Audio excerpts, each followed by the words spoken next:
What if one of the biggest problems in development cooperation is not a lack of money, but a lack of listening? For decades, governments, NGOs, and international organizations have tried to help communities around the world.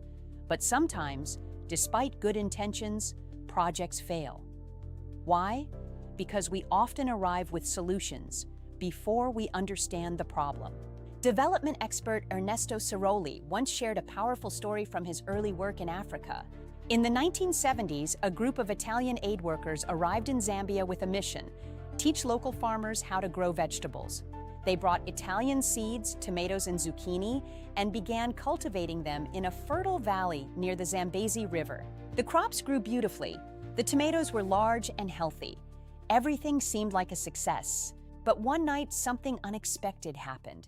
Hippos came out of the river and ate everything. The entire project was destroyed. When the aid workers asked the local community why they had never warned them about the hippos, the locals simply replied, "That's why we don't grow crops there." The problem was not the land. The problem was that the aid workers never asked, and the local community knew they would not listen. This story reveals one of the biggest challenges in development cooperation: paternalism. Too often, development programs assume that outsiders know what is best for local communities. Projects are designed in distant offices. Budgets are approved. Experts are sent to implement solutions. But the people who actually live in the community are rarely asked what they need. Yet the truth is simple. Communities already understand their challenges. They also understand their opportunities. What they often need is not someone to tell them what to do, but someone who is willing to listen. Ernesto Sirolli later developed a different model for development called enterprise facilitation. The idea is simple. Instead of bringing solutions to communities, facilitators ask one question: what would you love to do? What business would you like to build? What is your dream? And then, most importantly, they take the time to truly listen. And once they understand the dream, they help connect people to resources: training, finance, markets, mentors.